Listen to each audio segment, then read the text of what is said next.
好，而家我哋睇一睇個坐標嘅變換。嗱，假設 P 係我哋直角坐標上面嘅一點。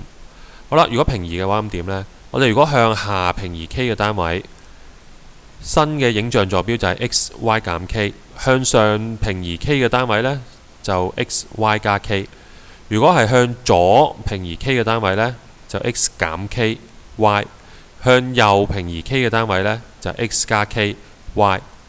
另外啦，反射啦，如果沿住 x 軸反射嘅話，咁點呢？即係 x 軸擺塊鏡喺度啦嚇，咁佢個影像就變咗做 x 負 y。如果沿住 y 軸嘅話，就變咗做負 x y。